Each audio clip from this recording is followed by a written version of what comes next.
Eu gostaria de convidar você a abrir a palavra do Senhor para darmos prosseguimento a uma série que eu iniciei no início dessa pandemia, ou um mês depois de ter começado, que é a série 4 Olhares. Você que esteve pela manhã, recorda que eu falei naquela ocasião que estava iniciando ou reiniciando aquela série nesse domingo, na sua segunda temporada. A primeira temporada tinha sido que eu chamei de Princípios, aqueles 4 olhares dos 4 evangelistas que contam a história de Jesus, de como a história de Jesus começou. E a gente percebe as diferenças entre Marcos, Mateus, Lucas e João, e isso revela, de alguma forma, o que eles gostariam de expressar na narrativa que, inspirados por Deus, eles registraram. Depois, no segundo momento, começamos justamente essa parte que nós estamos agora, que eu estou chamando a segunda temporada, que é a temporada dos coadjuvantes, aqueles homens e mulheres cujas vidas entrelaçaram a história de Jesus de maneira muito singular. E aí vimos Maria, a mãe de Jesus, aquela mulher escolhida por Deus. Falamos de como o papel dela é fundamental, porque nenhuma outra mulher foi escolhida e nenhuma outra mulher seria escolhida depois dela. Apenas uma dentre aquelas mulheres, por isso foi chamada de bem-aventurada, recebeu o dom de, pelo poder do Espírito Santo, gerar o próprio Deus encarnado. E naquela ocasião nós falamos que esses coadjuvantes, que eu estou chamando de coadjuvantes de luxo, porque são pessoas não apenas figurantes dentro da mensagem, da história de Jesus, mas pessoas fundamentais para a história, precisam ser vistos de maneira equilibrada. Então nós não podemos ver Maria demais e adorá-la e bendizê-la como se redentora fosse, nem tampouco podemos ver Maria de menos, como se ela não tivesse a importância que de fato ela teve, como a mãe de Jesus Cristo. Algo semelhante é quando eu preguei sobre João o Batista, o único que Deus chamou para ser aquele arauto que veio à frente, dizendo: arrependei-vos e crede, porque o reino de Deus está próximo. O próprio Senhor Jesus disse que não houve nenhum homem antes como João, e não haveria nenhum outro depois. E não é porque Moisés, Davi e Abraão não fossem importantes, e muitos dos profetas, todos eles com a sua importância devida, mas é porque somente João Batista seria aquele antecessor imediato que anunciaria a chegada do reino. E nesse sentido ele é, sim, um coadjuvante de luxo. Saindo de situações particulares de Maria e João, vimos também os 12 apóstolos. Imagine multidões e multidões de discípulos seguindo o Senhor Jesus, e ele então escolhe 12 dentre eles, pinça à mão 12 homens, e os coloca numa condição de não apenas seguirem Jesus, mas serem enviados. Esse é o significado da palavra apóstolo. Por isso eles têm um papel especial, se tornam coadjuvantes de fato de luxo na história da salvação. E, obviamente, quando eu estou falando de luxo, eu não estou falando de pompa nem de circunstância, mas de privilégio, de prestígio, de uma condição diferenciada dos demais. Vimos, na última vez que eu preguei sobre isso, que um deles, em particular, tinha sim um papel importante, tanto é que nas 4 listas que os evangelhos trazem dos apóstolos, pelo nome, ele sempre está em primeiro lugar, ele sempre é chamado Simão Pedro o principal, ou Simão Pedro o primeiro dentre os apóstolos. E novamente o princípio se estabelece. Nem podemos ver Pedro demais e torná-lo um papa que ele não foi, o primeiro, segundo alguns, mas que não há fundamento bíblico nem histórico algum, e também não podemos dizer que ele é semelhante a todos os demais, porque o papel dele é muito importante na história da salvação. Só para vocês terem ideia, o livro histórico do Novo Testamento, Atos dos Apóstolos, do capítulo 1 até o capítulo 12, é praticamente dominado pelos fatos que ocorrem com Pedro.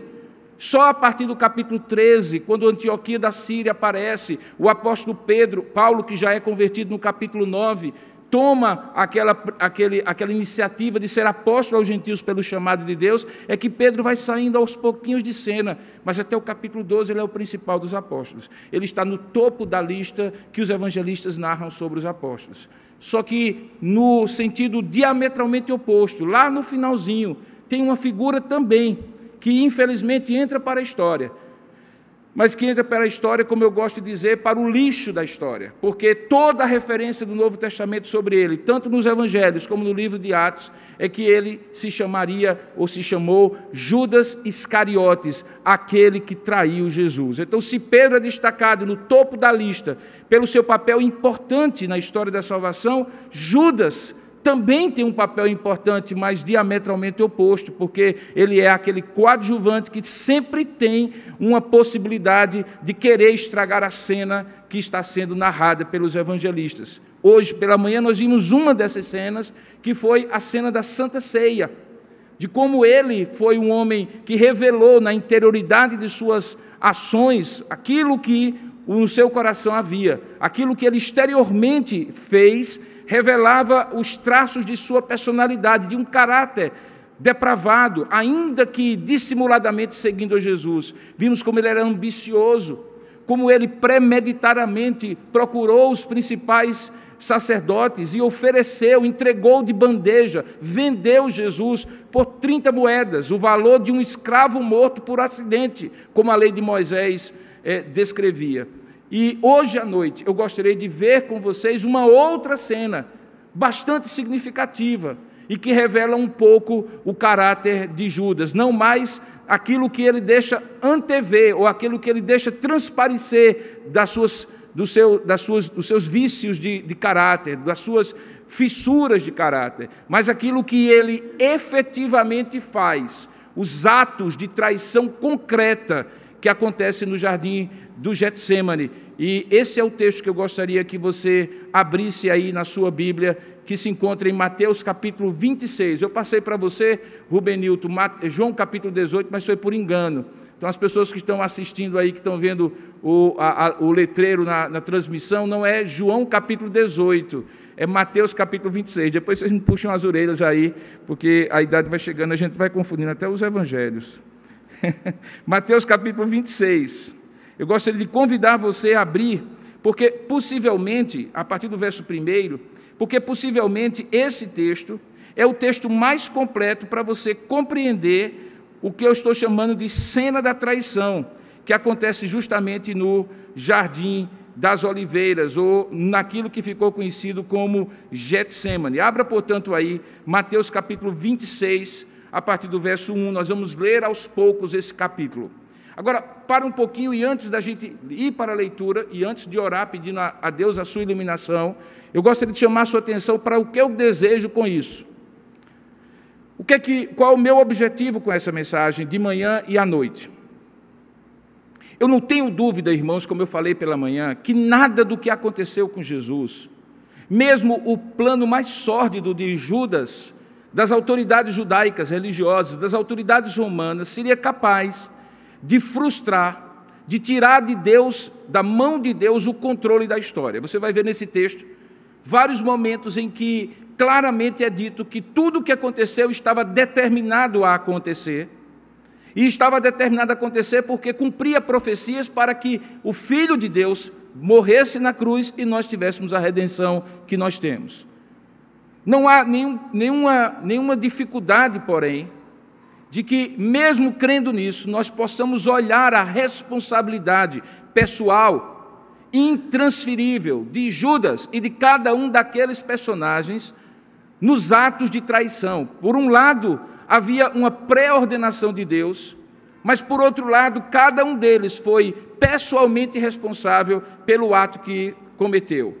E isso, obviamente, é um mistério para nós, porque acaba tocando na velha questão da predestinação de Deus e da responsabilidade humana.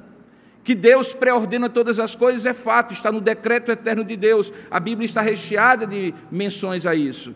Mas que anjos e homens criados com responsabilidade moral são imputáveis pelos seus atos, não há dúvida também, a Bíblia está recheada. E como conciliar essas coisas? Não se trata de uma ou outra, mas de uma e outra, porque ao mesmo tempo que Deus pré-ordena todas as coisas, cada pessoa é responsável pelos seus atos. Muitos se preocupam em tentar explicar que Deus já sabia de tudo, Deus já tinha predestinado tudo, e, portanto, como compreender isso aqui? Eu prefiro deixar essa discussão, que no meu ponto de vista é inócua para o propósito de hoje, para um outro momento. porque o que mais interessa aqui é como eu e você podemos olhar para Judas e ver nele um discípulo escolhido, tirado, colocado sob o prestígio de ser apóstolo de Jesus, tornar-se um traidor. E este é o risco, mesmo sendo Judas único na história, que cada um de nós, como discípulos de Jesus, corremos, ou cada um de nós corre. Por quê? Porque é possível, de maneira dissimulada, de maneira hipócrita, caminhar com Jesus como discípulo, aparentemente demonstrar diante de todos que é discípulo, mas no interior do seu coração, por várias razões que sejam, começar as pequenas traições do dia a dia, que vão acabar numa vida que, ao término dela, será uma grande traição contra Jesus.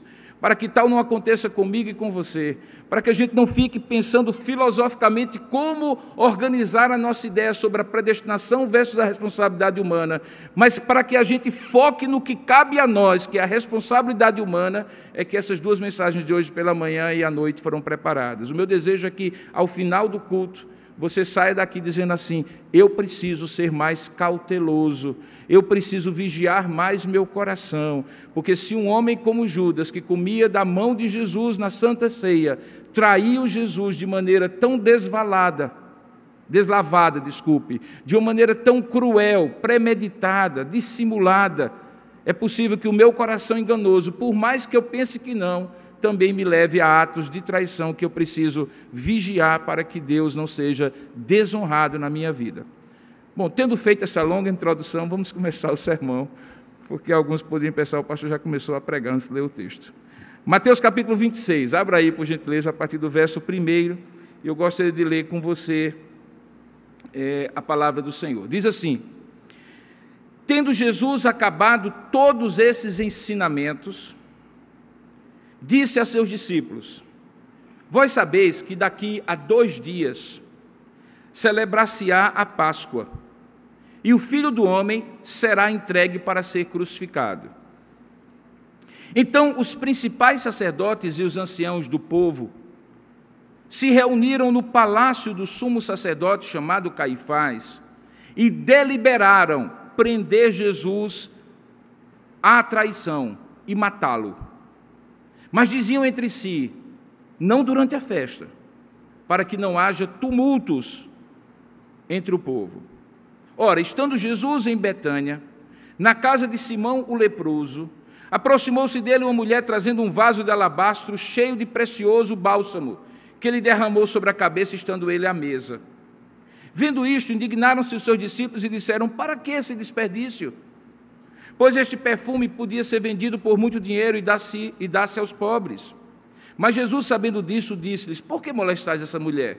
Ela praticou uma boa ação para comigo, porque os pobres sempre os tendes convosco, mas a mim nem sempre me tendes, pois ela, derramando este perfume sobre o meu corpo, já o fez para o meu sepultamento.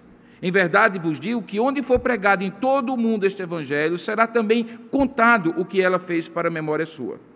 Então, e veja que aqui nós estamos uma narrativa que algumas coisas acontecem no lugar simultaneamente a outras que estão acontecendo em outro lugar. E aí ele dá uma pequena virada no texto e diz: então, um dos 12, chamado Judas Iscariotes, indo ter com os sacerdotes, isso antes da ceia, propôs o seguinte: o que me quereis dar, e eu entregarei a vocês Jesus. E pagaram-lhe 30 moedas de prata. E desse momento em diante, buscava Judas uma boa ocasião para entregar Jesus. No primeiro dia, então, da festa dos pães asmos, que é a Páscoa, vieram os discípulos a Jesus e lhe perguntaram: onde queres que te façamos os preparativos para comeres a Páscoa? E ele então lhes respondeu: ide à cidade, ter com certo homem e dizer-lhe assim: o mestre manda dizer, o meu tempo está próximo, em tua casa celebrarei a Páscoa com os meus discípulos. E eles fizeram exatamente como Jesus lhes ordenaram e prepararam a Páscoa. Chegada a tarde, pôs-se ele à mesa com os seus 12 discípulos, portanto Judas estava presente, e enquanto comiam, declarou Jesus, E aí eu estou fazendo uma leitura de Mateus 26, igual àquela que eu fiz de hoje pela manhã, de João capítulo 13. É a mesma história. E enquanto comiam, declarou Jesus: em verdade vos digo que um dentre vós me trairá. E eles, muitíssimo contristados, começaram um por um a perguntar-lhe: porventura sou eu, Senhor? E ele respondeu: o que mete comigo a mão no prato, esse me trairá. O Filho do Homem vai, como está escrito a seu respeito, mas ai daquele por intermédio de quem o Filho do Homem está sendo traído. Melhor lhe fora não haver nascido. Então, Mateus destaca a pergunta que Judas faz agora. Então Judas, que o traía, e veja o verbo, já o traía, não iria traí-lo, mas já estava traindo, perguntou: acaso sou eu, mestre? Veja a dissimulação. Acaso sou eu, mestre? E então Jesus responde: tu o disseste. Enquanto comiam, então tomou Jesus um pão e, abençoando-o, partiu e deu aos seus discípulos. E ele então institui a ceia. No versículo 31, pulando um pouco, Jesus diz a Pedro que ele haveria de ser alguém que o negaria. Isso vai até o versículo 35, e agora chegamos ao final da minha leitura, no verso 36. Depois de terem ceado, em seguida foi Jesus com eles a um lugar chamado Getsêmani, que nada mais é do que o Monte das Oliveiras em outras passagens. E então ele disse a seus discípulos: assentai-vos aqui, eu vou ali orar. E levando consigo a Pedro e aos 2 filhos de Zebedeu, que são João e Tiago, começou a entristecer-se e a angustiar-se. Então lhes disse: a minha alma está profundamente triste até a morte, ficai aqui e vigiai comigo. E aí adiantou-se um pouco, prostrou-se novamente sobre o seu rosto e orando dizia: meu Pai, se possível, passa de mim este cálice, todavia não seja como eu quero, e sim como tu queres. E voltando para os seus discípulos, achou-os dormindo. E então disse a Pedro: então nem uma hora pudestes vós vigiar comigo? Vigiai e orai, Pedro, para que não entreis em tentação. O espírito, na verdade, está pronto, mas a carne é fraca. E tornando-se pela 3ª vez a retirar-se, orou de novo e novamente dizia: meu Pai, se não é possível passar de mim este cálice sem que eu o beba, faça-se a tua vontade. E voltando, achou-os outra vez, dormindo, porque os seus olhos estavam pesados. E deixando-os novamente, foi orar pela 3ª vez, repetindo as mesmas palavras. E então voltou para os discípulos e lhes disse: ainda dormis e repousais? Eis que é chegada a hora, e o Filho do Homem está sendo entregue na mão de pecadores. Levantai-vos, vamos, o traidor se aproxima. Falava ele ainda, e eis que chegou Judas, um dos 12, e com ele uma grande turba com espadas e porretes, vinda da parte dos principais sacerdotes e dos anciãos do povo. Ora, o traidor, Judas, tinha combinado com eles este sinal: aquele a quem eu beijar é esse, prendei-o. E logo aproximando-se de Jesus, lhe disse: salve, mestre, e o beijou. Jesus, porém, lhe disse: amigo, para que vieste? Nisto, aproximando-se eles, deitaram as mãos em Jesus e o prenderam. E eis que um dos que estavam com Jesus, que no outro evangelho nós sabemos que é Pedro, estendendo a mão, sacou da espada e, golpeando o servo do sumo sacerdote, cortou-lhe a orelha. E então Jesus lhe disse: coloca a tua espada na bainha, pois todos os que lançam mão da espada, a espada perecerão. Acaso pensas que eu não posso rogar a meu Pai, e ele me mandaria neste momento mais de 12 legiões de anjos? Como, pois, se cumpririam as Escrituras segundo as quais assim deve suceder? Naquele momento disse Jesus às multidões que estavam ali: saístes com espadas e porretes para prender-me, como se eu fosse um salteador. Todos os dias no templo eu me assentava convosco, ensinando, e não me prendestes. Tudo isso, porém, aconteceu para que se cumprissem as Escrituras dos profetas. Então, os discípulos, todos, deixando-o, fugiram. Que Deus abençoe a sua palavra lida. Amém. Curva a sua cabeça por um instante, vamos falar com Deus. Esse texto tem uma dramaticidade clara. Talvez antes da cruz é o texto mais dramático da história da última semana de Jesus. Não há como ler esse trecho como se estivesse lendo um romance qualquer. Nessa hora, o nosso Salvador está sendo traído e sendo preso como se fosse um assaltante qualquer.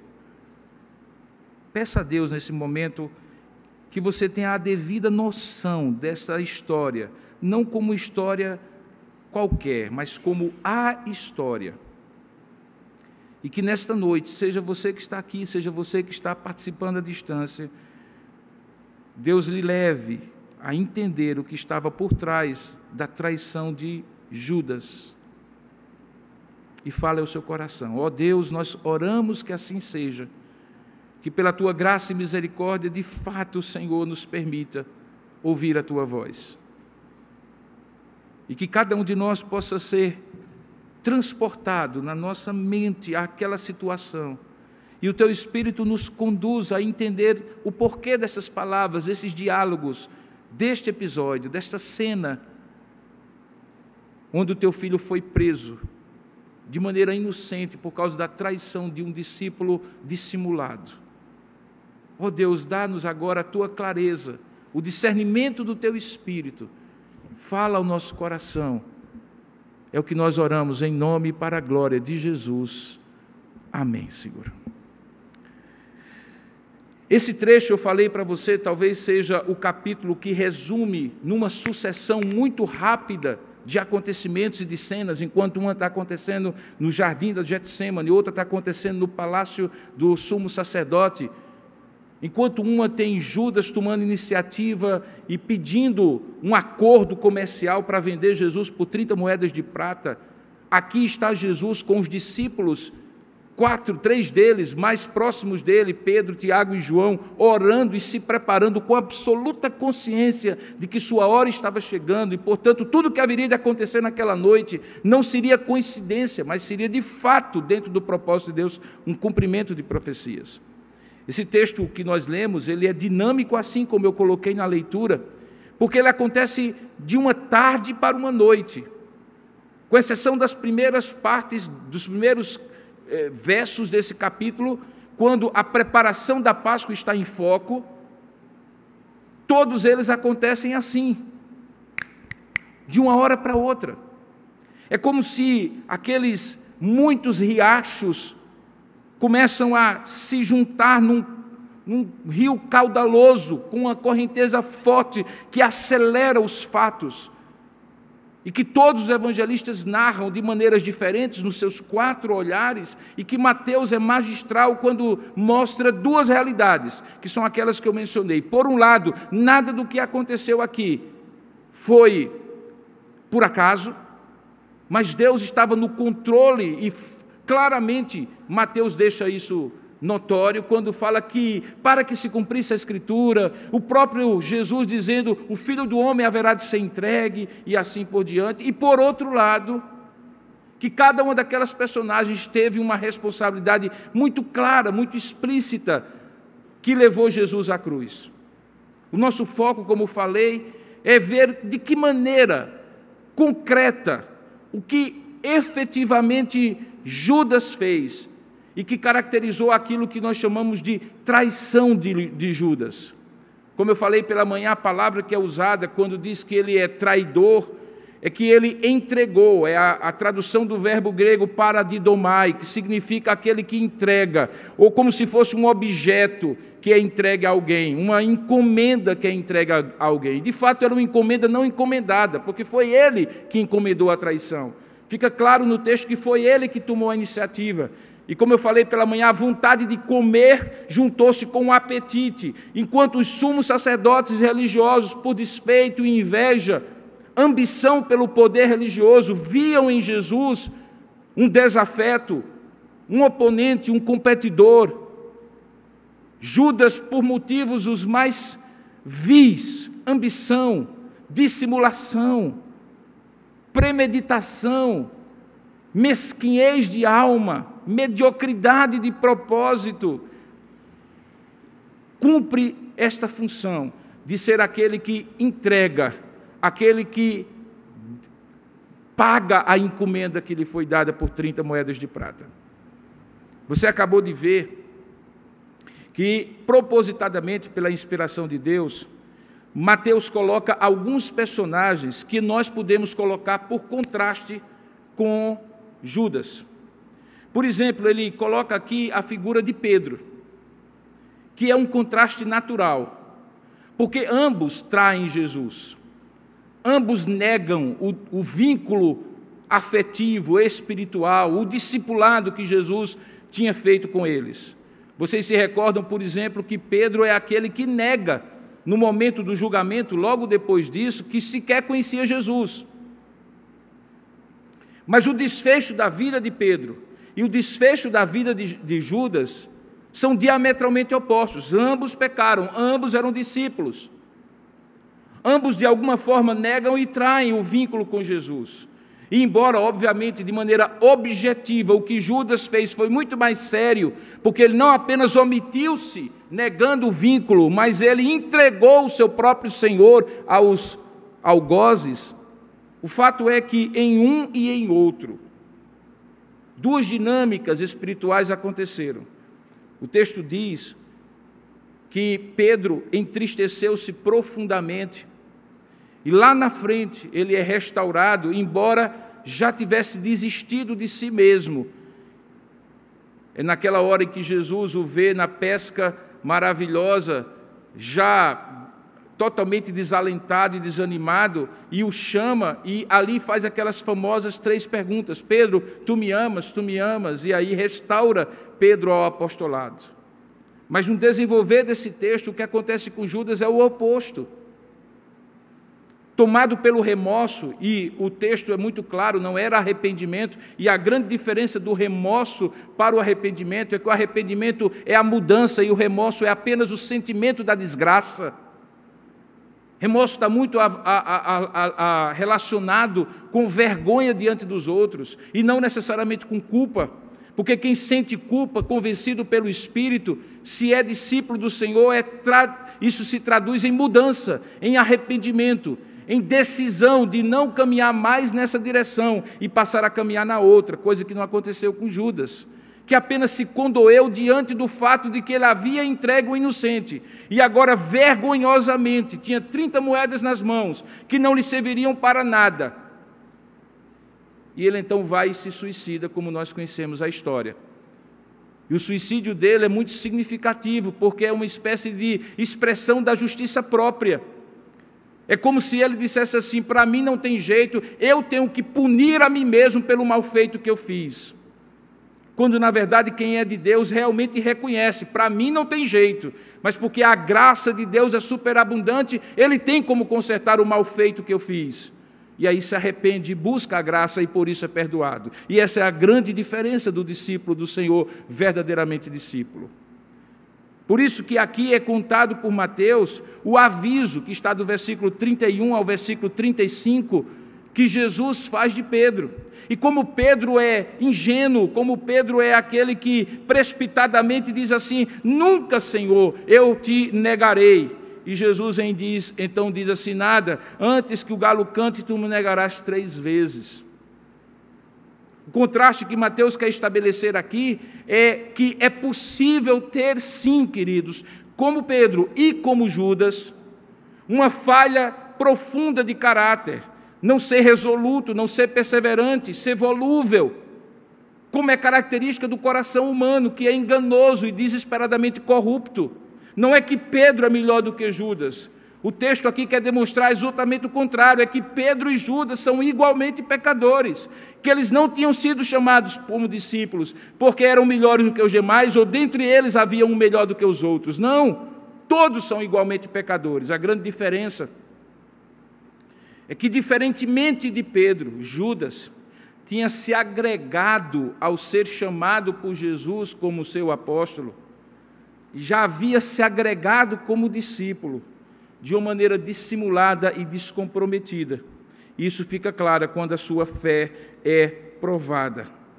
A dissimulação dele chega a tal ponto que quando Jesus, do versículo 20 ao versículo 25, aponta o traidor, naquele momento, como eu expliquei pela manhã, íntimo, em que havia um prato principal ali, as ervas amargas, como uma espécie de vinagrete, que as pessoas pegavam o pão sem fermento da Páscoa e molhava e colocava na própria boca.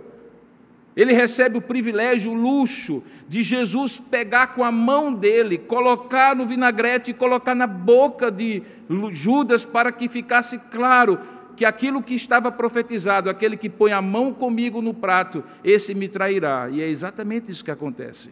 Naquela dissimulação, quando é descrito, Jesus interroga, ou melhor, declara a todos, e é interrogado por todos: será eu, Senhor, o traidor? Mas Judas é destacado, como eu coloquei no versículo 25, quando o próprio Mateus diz, depois de todos terem perguntado, serei eu, Senhor, e depois do próprio Jesus dizer, o Filho do Homem vai, como está escrito a seu respeito, mas ai daquele por intermédio de quem o Filho do Homem está sendo traído, melhor lhe fora não haver nascido. Mesmo diante disso, diz a palavra que Judas, que o traía, teve o desplante, a dissimulação de dizer assim, Senhor, acaso sou eu?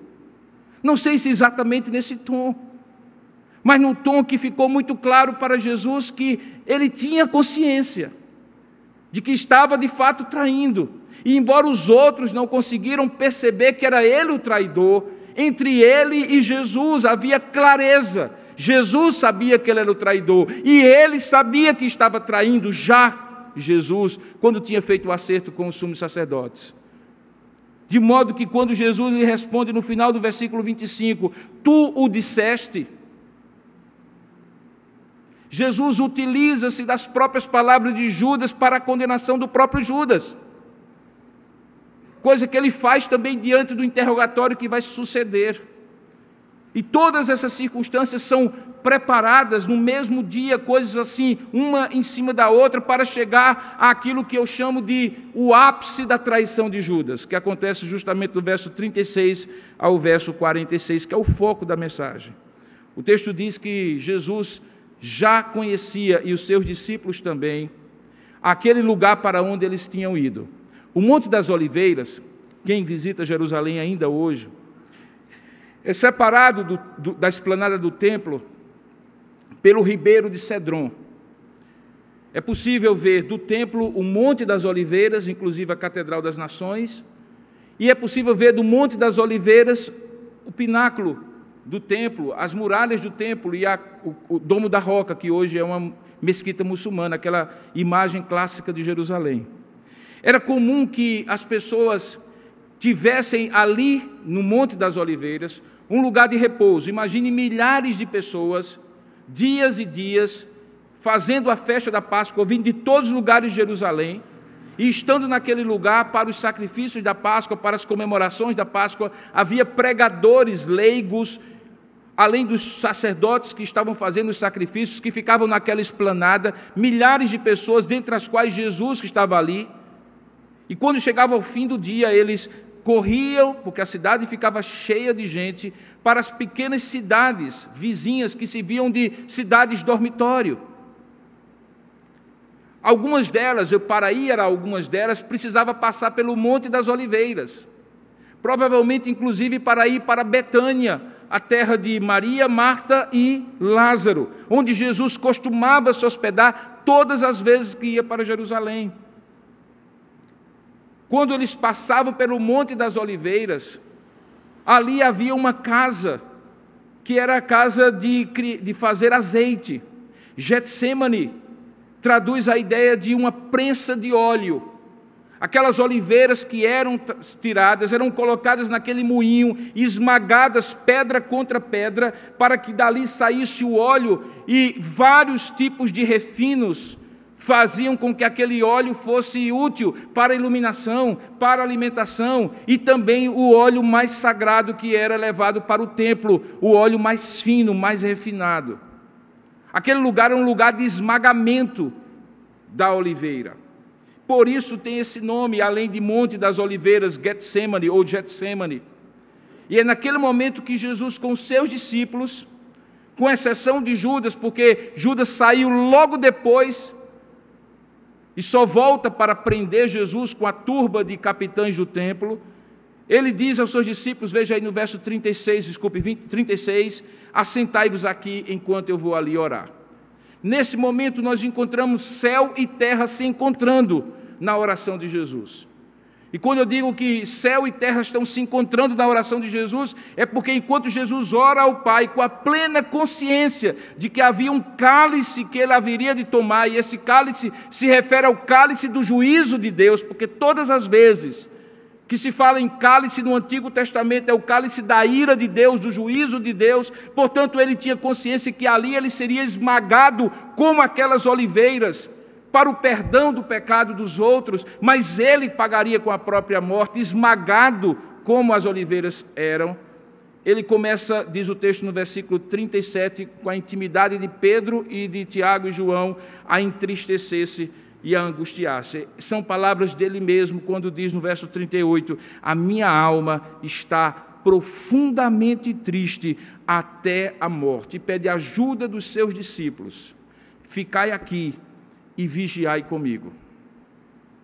Terra e céu se encontram na medida em que Jesus tem consciência do propósito eterno de Deus, mas como o homem teme a dor do sofrimento ali na cruz, dor física, moral, psicológica, emocional e principalmente a dor do distanciamento do Senhor. Lembra que quando ele chega na cruz ele diz, Eloi, Eloi, lama sabachthani, Deus meu, por que me desamparaste? Porque debaixo do pecado de toda a humanidade, o Deus santo e justo que é, não haveria de ter comunhão com o seu Filho. Ele o abandona na cruz para poder nos recolher na redenção. E tudo isso está na mente do Deus feito gente, feito carne, o próprio Filho de Deus. Ele chora, angustia-se, pede ajuda aos seus discípulos. E aqui talvez seja o momento, irmãos, de maior fragilidade de Jesus. E o que se espera de alguém? O que se espera de alguém sobre quem você dedica 3 anos e meio da sua vida, convivendo, que você permite que ele veja os milagres, sinais e prodígios que você opera, que ele lhe chama dentro da multidão de discípulos para uma categoria especial chamada apóstolos, para continuarem a obra dele depois que ele morrer. O que se espera de Pedro, Tiago, João e, consequentemente, também de Judas, como discípulos? Quando ele diz, ficai aqui e vigiai comigo. E, novamente, as atitudes se contrastam. Porque, na medida em que ele vai orando e se angustiando, os discípulos, de maneira insensível, indiferente, parece que sem perceber a dramaticidade daquela hora, adormecem. Não conseguem passar uma noite sequer com Jesus, sofrendo a dor de Jesus, demonstrando de maneira recíproca, empática, tudo aquilo que Jesus haveria de sofrer e que já tinha sofrido por eles. Eles são indiferentes, tanto é que no final, quando o traidor trai, Jesus é preso, todos eles fogem. E o que Mateus está querendo demonstrar é que, de fato, como Pedro e como aqueles discípulos, Judas também era esse discípulo insensível, indiferente, descomprometido. Mas há alguma coisa que, no caso de Judas, é muito mais pesado. E é por isso que ele diz no versículo 46, levantai-vos, porque o traidor se aproxima. E irmãos, eu fico pensando assim, veja, Jesus sabia que os capitães do templo estavam ali, que haveria uma turba de pessoas para prender Jesus. Ele chama até de multidão nesse texto, era uma quantidade enorme de pessoas. Ele sabia que aquelas pessoas todas, de alguma forma, teriam um papel fundamental na sua traição. O prenderiam, o acusariam de maneira injusta, o julgariam, o levariam para a cruz. Mas veja onde é que está o foco de atenção e de amargor da alma de Jesus. O traidor se aproxima. Porque de quem você menos espera, daquele que come ao seu lado, tira a comida junto com você do mesmo prato, é que vem justamente a traição. A traição tem um poder insidioso, perversivo, de corroer aquilo que é básico nas relações: lealdade, sinceridade, dedicação mútua, reciprocidade. Certamente naquela hora, na mente de Jesus, 3 anos e meio de dedicação a Judas e aos demais discípulos passa pela mente. E o que acontece logo depois é que o verso 47 diz que enquanto ele falava, levantai-vos, vamos, vocês não querem mesmo me ajudar, levantem-se, o traidor se aproxima. Enquanto ele falava, eis que chega Judas. Irmãos, Mateus descreve com detalhes sórdidos a sordidez daquela traição. Se eu disse pela manhã que não havia lugar mais íntimo para um judeu do que ao redor da mesa, que você não comia ao redor da mesa com o inimigo. Por isso, quando Jesus deixa que Judas participe da sua última ceia, e o texto de João diz que, tendo amado os seus, amou-os até o fim, e isso incluía Judas. Por outro lado, hoje à noite eu preciso dizer que não há gesto de maior intimidade em qualquer cultura do que um beijo. E é justamente com um beijo que Judas traz Jesus. Aproveita-se da intimidade e do acesso que outro não teria, que ele já estava acostumado a ter por toda aquela convivência, e se aproxima de Jesus, e veja como ele perverte o sentido desse beijo. Ao invés de ser de intimidade, é de traição. Ao invés de ser de proximidade, é de afastamento. Isso combinado, premeditadamente com os algozes de Jesus, na escuridão daquele bosque de oliveiras. Ele combina com os seus algozes, olha, como eles não conheciam, porque Jesus não andava com colarinho eclesiástico como os religiosos de hoje. Possivelmente ele poderia passar incólume numa multidão, e ainda mais no escuro. Judas combina com aqueles homens que haveriam de prender Jesus, que o sinal da sua traição seria o beijo.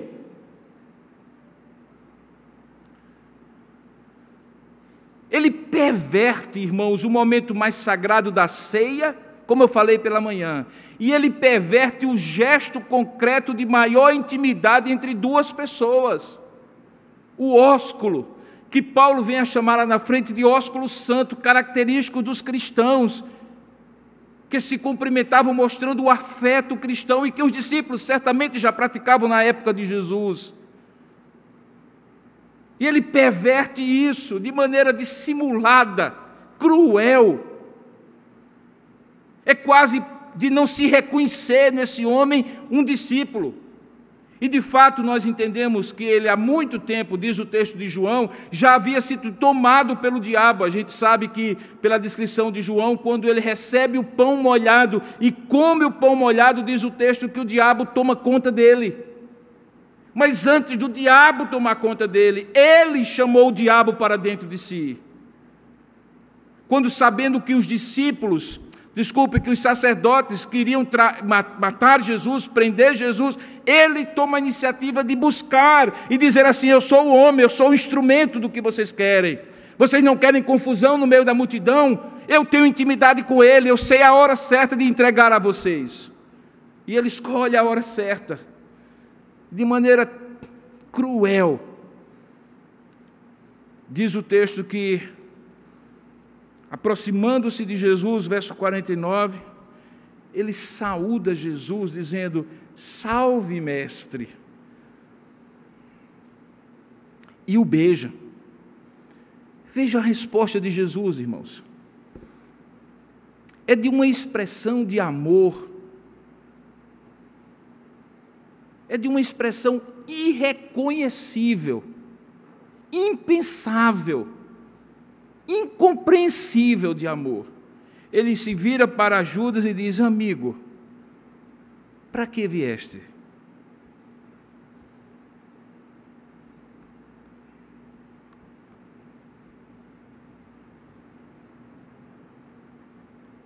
Jesus sabia. Não era uma pergunta retórica apenas. Eu tenho plena certeza, irmãos, que quando Jesus diz para Judas: amigo, para que vieste? Como havia dito antes, tu o disseste. Como havia dito antes na ceia, o que tens a fazer, faze-o depressa. Eram momentos em que Jesus estava confrontando Judas com os seus atos. Porque ao longo da Escritura, certas perguntas que Deus faz têm respostas tão óbvias que só podem ser compreendidas dessa maneira. Por exemplo, a primeira delas, lá em Gênesis capítulo 3, quando depois de ter caído em pecado, Adão e Eva se escondem de Deus, e Deus pergunta assim: onde estás? É lógico que ele sabia, como Deus onisciente, onde eles estavam.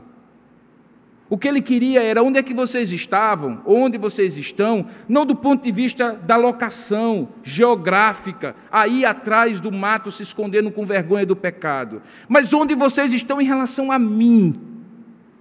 Espiritualmente, qual é a posição de vocês? Antes eu tinha comunhão com vocês, e na viração de cada dia eu vinha visitá-los nesse jardim maravilhoso que eu preparei para vocês, com uma única condição: que vocês não comessem do fruto do conhecimento da árvore do conhecimento do bem e do mal. Onde estão vocês diante daquilo que a gente tinha de comunhão? Onde estão vocês diante do compromisso que eu tinha com vocês e que eu pedia de vocês para comigo? Onde vocês estão? Aqui Jesus está perguntando a Judas: para que vieste? E aqui, queridos, eu acho que tem uma coisa aqui muito interessante. Porque, olha só, me acompanha aqui. Judas, antes de ser apóstolo, tinha sido discípulo. Como muitos ali, ele tinha visto os milagres, sinais e prodígios. E passou a seguir Jesus. A gente não tem um registro no Evangelho de como Jesus chamou Judas, como chamou, por exemplo, Pedro, Tiago, João e André, dizendo: vinde após mim, eu vos farei pescadores de homens, e registra lá os detalhes. Estava na mar da Galileia, consertando as redes e assim por diante. Com Judas a gente não tem. A gente tem com Levi, que estava com a sua banquinha de coleta, e Jesus disse: vem, segue-me. Ele deixou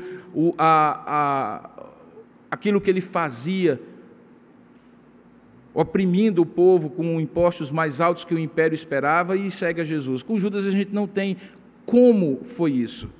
Mas todo apóstolo, e eu falei isso quando preguei sobre os 12 apóstolos, todo apóstolo, para ser enviado, que é o significado da palavra apóstolo, primeiro precisa vir ser chamado por Jesus. E veja qual é a pergunta que Jesus faz a Judas: para que vieste? Não era apenas para que vieste nesse momento, porque eu sei que tu vieste para trair-me. Era para que vieste, afinal de contas, Judas, quando te tornaste meu discípulo. Quando você veio me seguir, foi para isso que você veio? Mas não com essa veemência irada que eu estou dando à minha voz, mas com uma doçura, daquelas que só Deus faz, quando nos exorta, quando exorta o pecador, quando confronta o pecador, com palavras doces, mas penetrantes: amigo, para que vieste? Para que você se tornou meu discípulo? Para isso, Judas, você se tornou meu discípulo? Para me trair, Judas, você se tornou meu discípulo?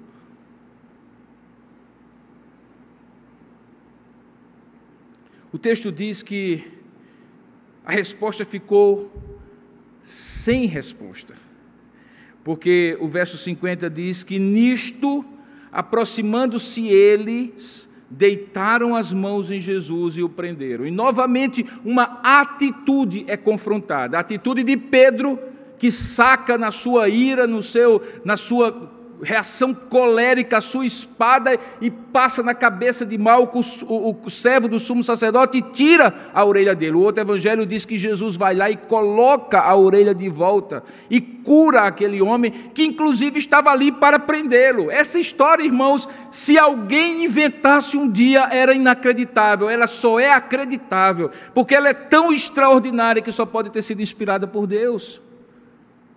Porque é alguém que chama o traidor de amigo.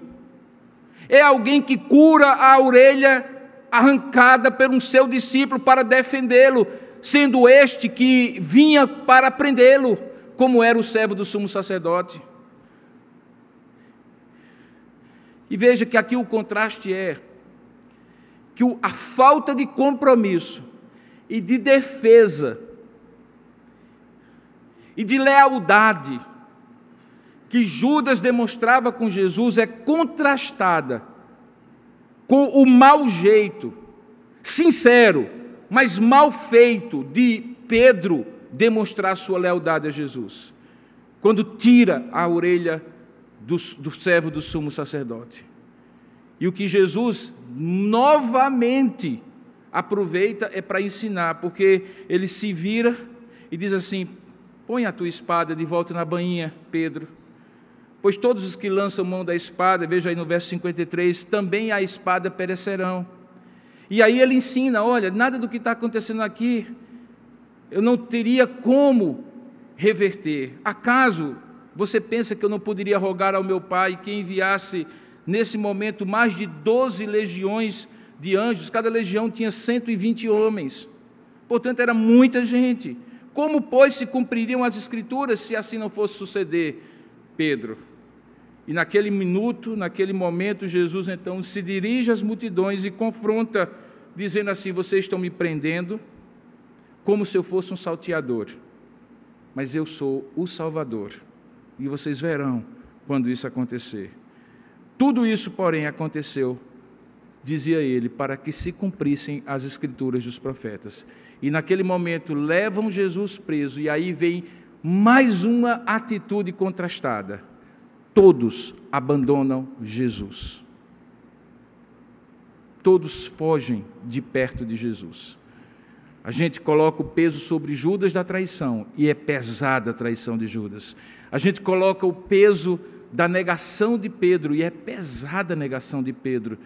Mas todos os outros também fugiram e abandonaram o meu Senhor, o seu Senhor. Nós estamos chegando à conclusão do que eu quero contrastar, o que eu quero ensinar nesta noite. Queridos, em dado momento, quando Jesus estava muito tempo desses fatos, sendo questionado, ele disse algo muito interessante. Ele disse assim: a sabedoria é justificada por suas obras. Era um ditado popular. Era um ditado popular. Seria mais ou menos equivalente a quem disso usa, disso cuida, nos dias de hoje. Ou seja, aquilo que você pensa, aquilo que você crê, aquilo que você acha de valor, aquilo que você valoriza, vai se traduzir nas suas atitudes práticas. Esse é um sinal de como aqui aconteceu exatamente isso. No coração de Judas já havia uma traição feita, e essa traição se traduziu, se concretizou em atos de negociar com os sacerdotes, de combinar o sinal de quem seria Jesus, de deixar Jesus na ceia para não ficar exposta às suas articulações nas escuridões da noite, de liderar. O texto diz que o texto de Atos capítulo 1, verso 6 diz que ele foi o guia dos que prenderam Jesus. Imagine só que papel, irmãos. Você e eu sermos o guia como discípulo do Senhor, daqueles que haveriam de trair Jesus. Foi esse o papel que Judas trouxe para si. Ele saiu do privilégio e do luxo da história de ser apóstolo para o lixo da história, e ficou marcado para o resto da vida como o homem que se tornou traidor do seu mestre, do seu Senhor. Tudo isso já estava no coração de Judas, como eu falei pela manhã. E na ocasião certa, como eu falei, usando outro ditado popular, que a ocasião faz o ladrão, Judas colocou para fora aquilo que no seu coração já havia.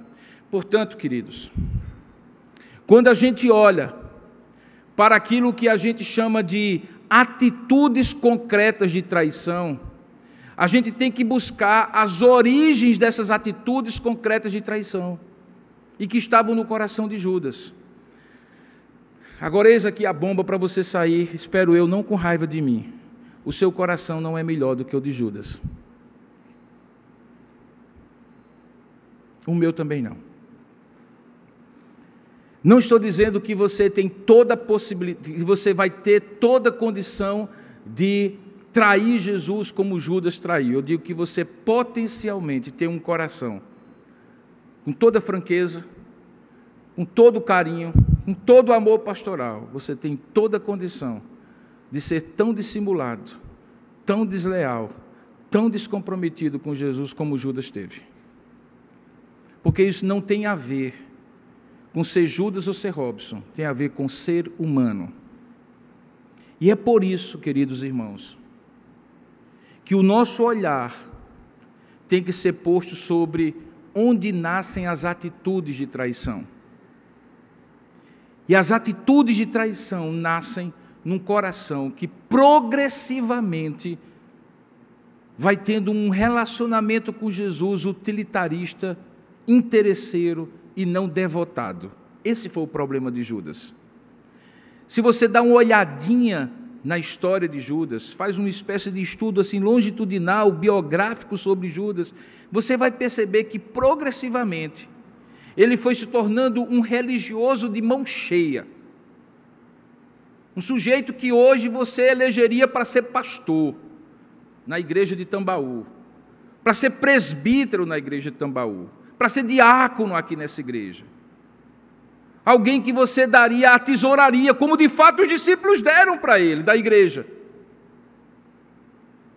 Porque aparentemente ele era o melhor dos discípulos, assim como os demais. Mas no seu coração, progressivamente, ele foi se afastando da graça de Deus, se tornando desleal de alma. E quando você se torna desleal de alma, logo, logo, a deslealdade descerá para atitudes, palavras e comportamentos. E aí já será tarde, a traição já aconteceu aqui dentro, e logo vai se revelar lá fora. Nenhum de nós será como Judas, como nenhuma mulher seria como Maria, nenhum homem seria como João Batista. Mas do ponto de vista da semelhança do nosso coração, infelizmente, nós somos filhos de Adão, assim como Judas também o foi. E embora ele tivesse assumido o papel de ser o traidor, acerca de quem Jesus disse, olha, tudo isso que está acontecendo está se cumprindo a Escritura. O Filho do Homem haverá realmente de ser traído, mas ai daquele que colocar a luva e se tornar a concretização deste papel que está pré-ordenado. E Judas quis esse papel. E o grande problema é se nós estamos caminhando para também nas nossas traições diárias, da lealdade que deveríamos ter a Jesus, também caminhando para assumir esses pequenos papéis de pequeno Judas. Precisamos ouvir Jesus dizendo, amigo, para que viestes? Você precisa diariamente dizer assim, afinal de contas, para que é que eu me tornei discípulo de Jesus?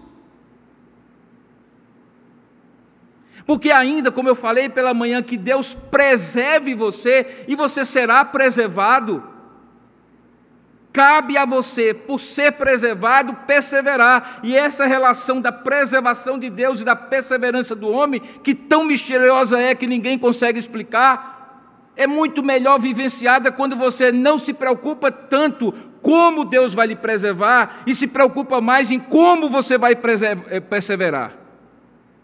Porque a perseverança tem a ver sim com o seu compromisso, com a sua lealdade, com o seu discipulado com Jesus. enquanto que a preservação tem a ver com Deus, e é Ele que faz da maneira que Ele sabe fazer, e Ele fará sobre todos aqueles que são verdadeiramente salvos e discípulos do Senhor. Você precisa ouvir Jesus dizendo assim para você: tu dissestes. E precisa recapitular aí na sua mente todas as coisas que você já disse para Jesus. E eu não sei você, querido, mas eu me sinto esmagado quando eu me lembro dos votos de lealdade, fidelidade, compromisso, dedicação, consagração que eu já fiz a Deus na minha vida. Eles me vinculam eternamente a Jesus, mas esporadicamente eles são negociados por 30 moedas por mim. Por você também. Queira Deus preservá-lo para que isso não se concretize na grande traição. E qual é a grande traição? Que é o acúmulo das pequenas traições cotidianas. É quando você abandona completamente a Jesus e o caminho de discípulo de Jesus. Em 32, 33 anos de ministério, eu já vi isso acontecer algumas vezes.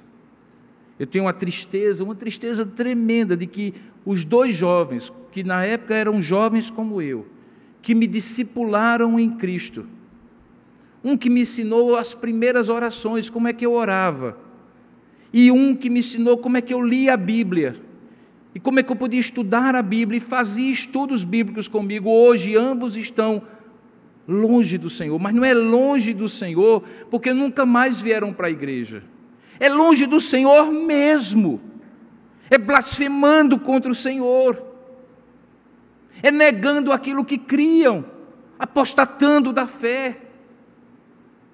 A eles Jesus está perguntando: amigo, para que viestes? Que tal não aconteça comigo nem com você, queridos? Mas lembre-se, a sabedoria se justifica pelas suas obras, é pelos atos concretos de palavras e comportamentos que você revela o que está acontecendo no interior da sua alma. Portanto, é no interior da sua alma que você tem que cuidar para não se tornar entre os amigos de Judas. Que você eventualmente abandone por medo nos momentos mais difíceis da sua vida, como os discípulos abandonaram. Que você negue nos momentos difíceis em que você, por autopreservação, parece pensar mais em você do que em Deus, ainda que sejam atos terríveis de pecado, de deslealdade, mas são consertáveis quando o seu coração ainda está aberto para a graça de Deus. Tal não aconteceu com Judas. Ele já havia fechado a sua alma para Jesus. E o desfecho da sua vida, irmãos, é terrível. Tomado pelo remorso, Judas tenta consertar. Volta para os sumos sacerdotes e os sacerdotes e diz assim: está aqui o dinheiro que vocês me deram. Eu entreguei um inocente. A essa altura Jesus estava preso, ainda não tinha sido condenado e não tinha sido crucificado. Talvez Judas pensava assim: eu vou fazer o seguinte, eu vou consertar a besteira que eu fiz. Sabe o que acontece? Aqueles homens que haviam usado aquele discípulo, juntando a fome com a vontade de comer, eles queriam matar e destruir Jesus, e Judas foi o instrumento para isso. Eles pegam o dinheiro de Judas e dizem assim: esse dinheiro é maldito, esse dinheiro é dinheiro de sangue, ele não serve sequer para ser colocado no gasofilácio do templo. E eles jogam, as moedas de prata caem no chão, e depois essas moedas são usadas para comprar um cemitério de estrangeiros, perto de Jerusalém, perto do vale de Enom. Jesus valeu o terreno de um cemitério, de um escravo morto por acaso, segundo a lei de Moisés. E tudo isso por causa de Judas, o traidor. Você entende agora porque para a história ele saiu do luxo de ser apóstolo de Jesus para o lixo da história. Que tal não aconteça nem comigo, nem com você? Mas deixa eu reiterar encerrando. Tem que ser no dia a dia. Vigie o seu coração. Ao menor sinal de esfriamento, de deslealdade, de descrença, busque a Deus. Busque a pessoas que possam lhe ajudar. Ninguém se esfria espiritualmente como usando nitrogênio líquido que congela a pessoa. Não, é aos pouquinhos. Quando a gente negligencia coisas básicas que aquecem o nosso coração e nos comprometem com Deus. Daí a minha preocupação tremenda, quando nesses dias de pandemia, as pessoas começaram a se acomodar, e aí eu trago, pedindo licença aos que estão aqui, uma palavra especial a você que está me assistindo, tanto nos canais da igreja como aqui no Instagram do CS Lewis BR. É cômodo ficar em casa, e eu compreendo todos os motivos que você tiver, por ser portador de comorbidades, por estar no grupo de risco. Mas, queridos, hoje eu saí da escola bíblica dominical, do culto pela manhã, com meu cunhado Wagner indo para casa. E nós fomos pela principal do Bessa. Um pouco depois do Meg Shopping, começou o engarrafamento. E não foi possível passar pela avenida, eu estou tentando lembrar o nome da avenida do Bessa, aquela principal, Ademir de Figueiredo, porque não havia como passar, tal era a quantidade de carros, de pessoas nos barzinhos à beira-mar. E eu tenho absoluta certeza que havia membros da Igreja Presbiteriana de Tambaú ali, crentes em Jesus Cristo, que não estão na igreja, porque não podem se contaminar, mas podem ir ao supermercado, podem ir ao barzinho, podem ir ao banco, podem fazer tudo, podem viajar. Isso é um sinal de esfriamento perigoso, porque quando a gente não sente vontade de estar aqui, junto com os discípulos, se agregando e se aquecendo, o nosso coração esfria e daqui a pouco está congelado. Eu duvido, irmãos, eu peguei um voo quinta-feira de madrugada para cá, eu duvido que aqui tenha mais risco de contaminação do que num voo de avião, eu duvido.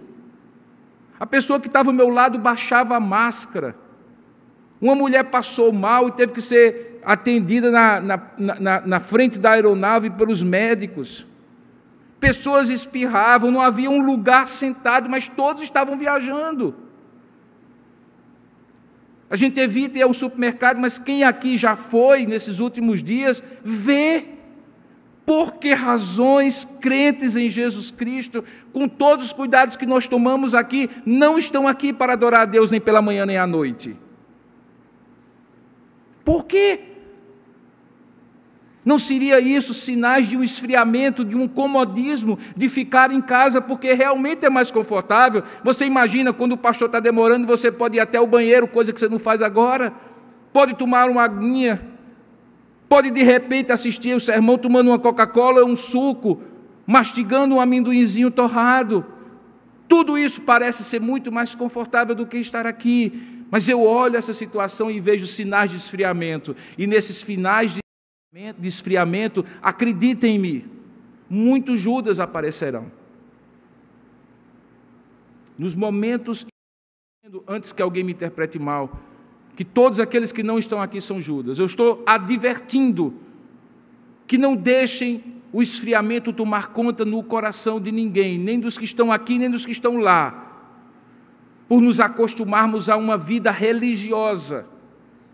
O Brasil hoje vê estupefato, sinais e mais sinais, personagens e mais personagens, que pouco tempo atrás eram considerados como ícones da vida evangélica no Brasil, e que estão sendo esfregados na nossa cara todos os dias à noite, como exemplos de mau testemunho, e o nome deles sempre é dito: pastor, pastora, missionário, evangélico.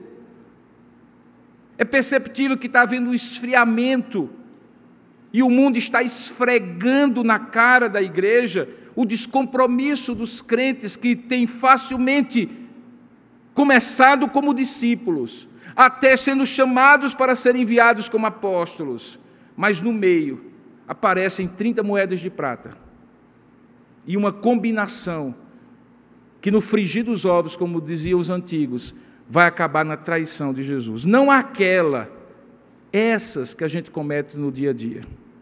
Daí a advertência pastoral: cuidem das raízes da traição, porque quando os frutos e as flores e os atos concretos de traição surgirem, pouca coisa haverá de ser feita, porque já se enraizou no coração e produziu fruto.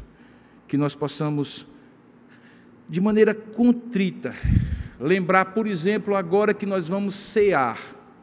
Existe uma grande polêmica dos teólogos, porque os evangelhos parecem sugerir que Jesus deixou Judas participar do momento em que ele transforma a Páscoa na ceia, e outros talvez imaginam que não, naquela hora, antes de cear, Judas saiu. Nós vamos cear. Você é convidado a participar. Agora, suponhamos que Judas tenha participado da ceia. Você consegue conceber alguém que no coração já tinha colocado 30 moedas no bolso, já tinha traído Jesus, já tinha acertado tudo e combinado o beijo, e mesmo assim teve a insensibilidade de pegar o pão e comer o pão, e pegar o cálice e tomar o cálice, como se tivesse comunhão com Deus? Mas, queridos, nós corremos o mesmo risco de fazer isso hoje à noite, como em outros momentos de ceia. É simplesmente fazer aquela oração litúrgica superficial: Senhor, me perdoa pela multidão dos meus pecados, e pronto. Mas Deus quer mais do que isso para a sua igreja. Ele quer que discípulos que comunguem com Ele sejam de fato, e que estejam de fato em comunhão com Ele, comprometidos, cheios de falhas, porque somos pecadores, mas comprometidos, capazes de pecar, mas desejosos de não pecar, fazendo uso diligente dos meios de graça para se fortalecer, porque, como Ele mesmo falou, vigiai e orai, porque o espírito está pronto, mas a carne é fraca.